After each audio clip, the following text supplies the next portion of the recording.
अस्सलाम वालेकुम स्टूडेंट, आज हम चैप्टर नंबर 3 स्टार्ट करेंगे। चैप्टर नंबर 3 हमारे पास एंजाइम्स के बारे में है। तो सबसे पहले अगर हम एंजाइम्स की बात करें, एंजाइम्स होते क्या हैं, तो एंजाइम्स को साइंटिस्ट इस तरह डिफाइन करते हैं, enzymes actually are the biological catalyst. Biological catalyst mean they speed up the reaction, कि जो एंजाइम्स हैं बॉडी के अंदर जितने भी केमिकल रिएक्शन होते हैं उसकी स्पीड को इंक्रीज करते हैं, एनहांस करते हैं। तो इसकी जो कंप्लीट हमारे पास डेफिनेशन होगी, enzymes are the biological active proteins which speed up the chemical reaction, कि जो केमिकल रिएक्शन है उसकी स्पीड को इंक्रीज करते हैं। उसके बाद हम बात करें तो जितने भी बॉडी के अंदर केमिकल रिएक्शन है वो एंजाइम्स के साथ ही होते हैं, विदाउट एंजाइम इज इम्पॉसिबल।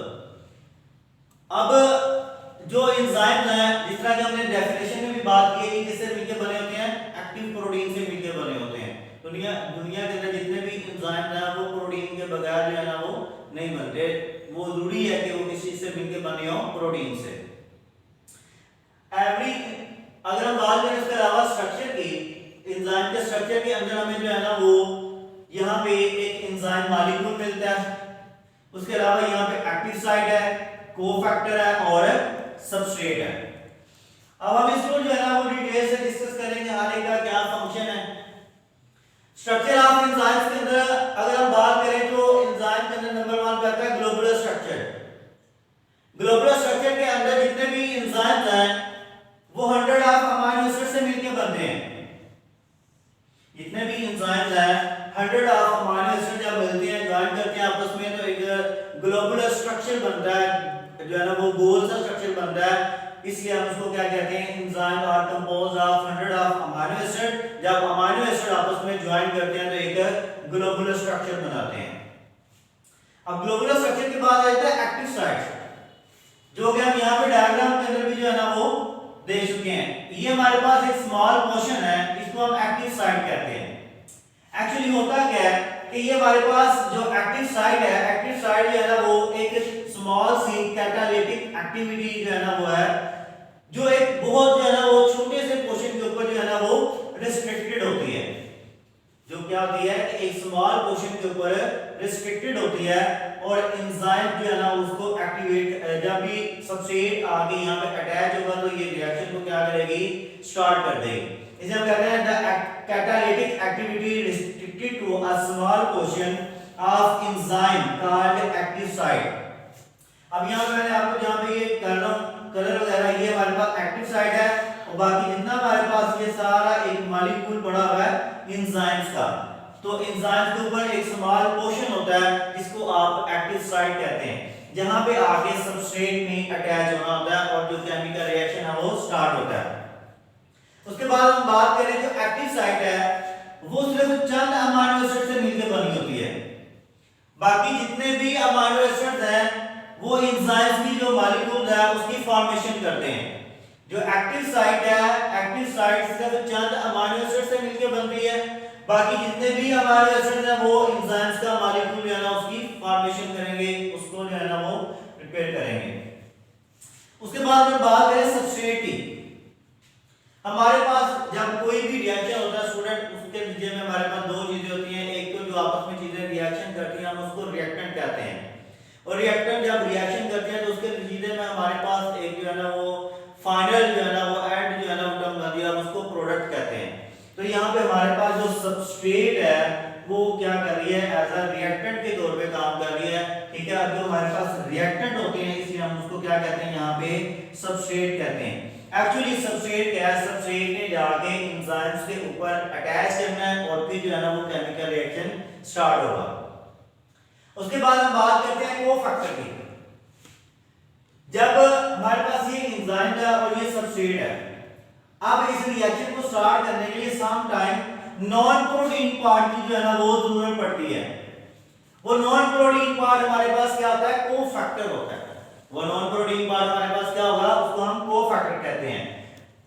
अब कोफैक्टर का काम क्या होता है, नंबर 1 ये सबस्ट्रेट और एंजाइम्स के जो दरमियान एक्ट करता है एज अ ब्रिज के तौर पे, और दूसरा ये है कि ये प्रोवाइड करता है सोर्स ऑफ केमिकल एनर्जी।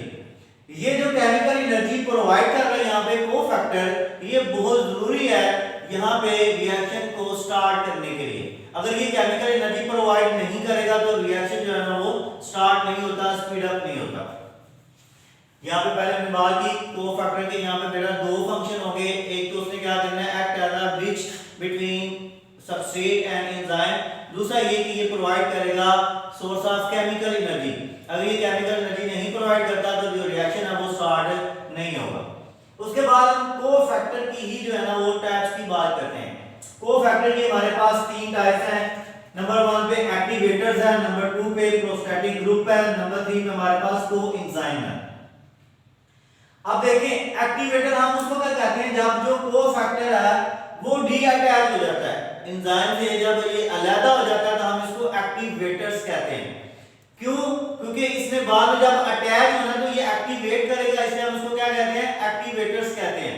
फिर बात सुने बेटा, जब कोफैक्टर एंजाइम से डी अटैच होता है तो हम उसको क्या कहते हैं, एक्टिवेटर्स कहते हैं। क्योंकि जब तक वो जाके अटैच नहीं होता जो रिएक्शन है वो आगे नहीं चलता। फॉर एग्जांपल यहाँ पे अगर आपको मैं डायग्राम में बताऊं, ये जो सबस्ट्रेट है हमारे पास यहाँ पे आगे इस पोर्शन के अंदर अटैच होगी, ये कोफैक्टर है।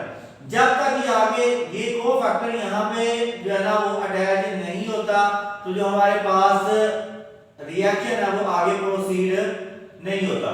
तो ये आगे यहाँ पे अटैच होगा तो जो आगे नेक्स्ट जो है ना वो रिएक्शन स्टार्ट होगा। इसलिए हम कहते हैं कि जो एक्टिवेटर्स हैं क्या होते हैं, जब कोफैक्टर जो है एंजाइम से डी अटैच हो जाता है तो हम उसको क्या कहते हैं, एक्टिवेटर्स। और एक्टिवेटर्स की जो हमारे पास नेचर है वो इनऑर्गेनिक आयन होते हैं मोस्टली। फॉर एग्जांपल मैग्नीशियम है वो जिंक हो सकता है, और बहुत सारे जो है ना वो आयन्स हैं जो एज जो है ना वो कोफैक्टर के तौर पे काम करते हैं। नेक्स्ट हमारे पास आ जाता है प्रोस्टैटिक ग्रुप। अगर जो कोफैक्टर है वो एंजाइम के साथ कोवैलेंटली जो है ना वो अटैच है, टाइटली अटैच है, तो हम उसको प्रोस्टैटिक ग्रुप कहते हैं। अगर जो हमारे पास कोफैक्टर है जो नॉन प्रोटीन पार्ट है एंजाइम के साथ अटैच है, टाइटली कोवैलेंट बॉन्ड बनाया हुआ है, हम उसको प्रोस्टैटिक ग्रुप कहते हैं। उसके अलावा हम बात करते हैं कोएंजाइम की। अगर तो जो नॉन प्रोटीन पार्ट हमारे पास कोफैक्टर है वो लूजली अटैच है एंजाइम के साथ तो हम उसको कोएंजाइम्स कहते हैं। इसमें हमारे पास जो एग्जांपल है वो विटामिन्स हैं बहुत सारे। आपने जो है ना वो 9th क्लास में भी जो है ना वो पढ़े होंगे। तो जो विटामिन्स हैं मोस्टली कोएंजाइम्स के तौर पे काम करते हैं, वो लूजली अटैच होते हैं इसके साथ कोफैक्टर के साथ, इसलिए हम उसको क्या कहते हैं, कोएंजाइम। अब स्टूडेंट यहाँ पे आप प्रोस्टैटिक ग्रुप का और कोएंजाइम का बड़ा ध्यान रखिएगा। प्रोस्टैटिक ग्रुप में जो कोफैक्टर है वो टाइटली अटैच होता है, कोएंजाइम के अंदर जो है ना वो लूजली अटैच होता है। इसके बाद हमारे पास जो है ना वो नेक्स्ट स्ट्रक्चर आ जाता है एपोएंजाइम्स। एपोएंजाइम हम उसको क्या कहते हैं, इसकी तरह मैं आपको बताऊं। फॉर एग्जांपल अगर बात करें हमारे पास एक एंजाइम है पेप्सिनोजिन। पेप्सिनोजिन एक ऐसा एंजाइम है जो समय के अंदर जो है ना वो रिलीज होता है। अब पेप्सिनोजिन क्या है, एक इनएक्टिवेटेड फॉर्म है। इनएक्टिवेटेड का फॉर्म का मतलब है कि वो एक्टिव नहीं है, वो डाइजेशन प्रोटीन की नहीं करवा सकता जब तक कि वो कन्वर्ट नहीं होता है किसके अंदर, पेप्सिन के अंदर। Pepsin is the activated form of pepsinogen. Pepsinogen है तो प्रोटीन की डाइजेशन नहीं होगी जब तक कि वो पेप्सिन के अंदर कन्वर्ट नहीं होता। अब पेप्सिन के अंदर कन्वर्ट होने के लिए पेप्सिनोजिन को HCl के साथ जो है ना वो मिलना पड़ता है, फिर जो पेप्सिनोजिन है वो पेप्सिन के अंदर जो है ना वो कन्वर्ट होता है। इसका मतलब ये हुआ कि हमारे पास जो पेप्सिनोजिन है वो क्या है, एक इनएक्टिवेटेड फॉर्म है। इसको ध्यान में रखिएगा और यहाँ पे मैं डेफिनेशन पढ़ने लगा हूँ, शायद आपको समझ आए। An enzyme with coenzymes and prostatic group is removed। एक ऐसा एंजाइम जिसमें से हम कोएंजाइम्स को और प्रोस्टैटिक ग्रुप को रिमूव कर देते हैं, हम उसको क्या कहते हैं, एपोएंजाइम्स कहते हैं। यानी कि आपके पास जो एंजाइम है वो इनएक्टिवेटेड फॉर्म में है, जिस तरह के पेप्सिनोजिन है आप उसको क्या कहेंगे, एपोएंजाइम्स कहेंगे। अब हमारे पास नेक्स्ट है हॉलो एंजाइम्स। हॉलो एंजाइम उसको कहते हैं जब एक एंजाइम एक्टिवेट हो जाता है।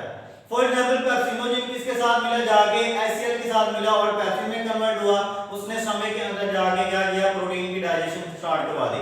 पहले वो किस फॉर्म में था, इनएक्टिव फॉर्म में, अब वो किस फॉर्म में आ चुका है, एक्टिवेटेड फॉर्म में आ चुका है।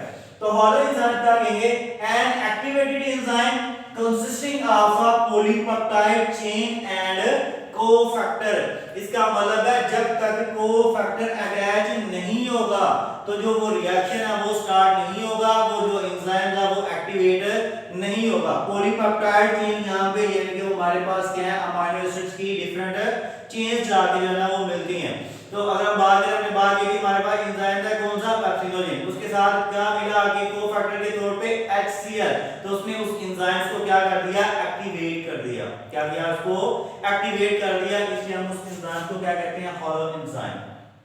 अब स्टूडेंट एक क्वेश्चन बनता है यहाँ पे, बहुत सारे स्टूडेंट कंफ्यूज होते हैं कि सर जो पेप्सिनोजेन है, ठीक है, ये पेप्सिन में कन्वर्ट होता है, तो जो हम खुराक खाते हैं उसके अंदर प्रोटीन है, उसको तो वो डाइजेस्ट करता है, लेकिन हमारा जो स्टमक है इटसेल्फ जो है ना वो प्रोटीन से मिलकर बना होता है, वो इसको क्यों नहीं जो है ना वो डाइजेस्ट करता। इसका सिंपली बेटा ये सिंपली जो आंसर ये है, देखें अगर हम स्टमक को जो है ना यहाँ पे ड्रा करें,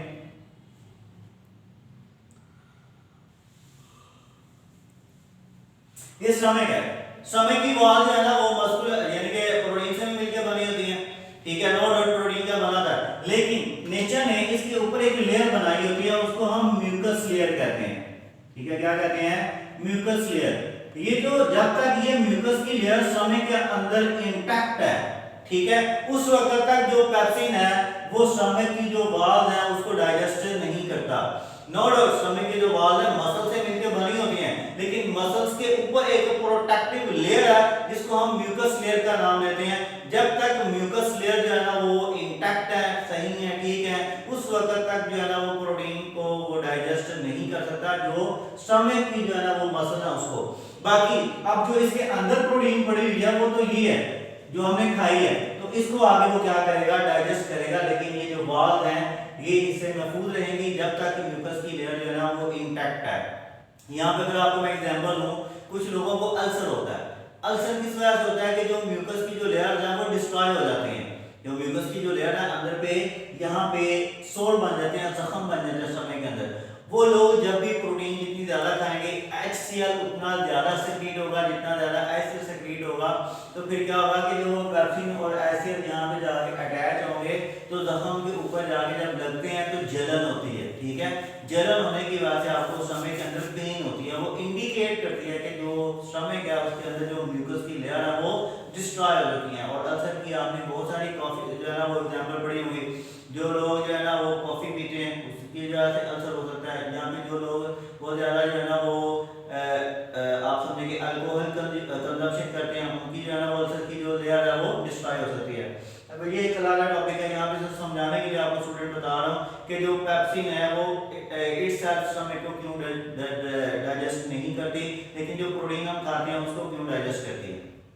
उसके बाद बात करते हैं लोकेशन ऑफ एंजाइम्स की। अब देखिए मोस्टली जो एंजाइम है वो साइटोप्लाज्म के अंदर डिसॉल्व हो जाते हैं। अब हर एंजाइम की जो लोकेशन है वो डिफरेंट है काम करने की।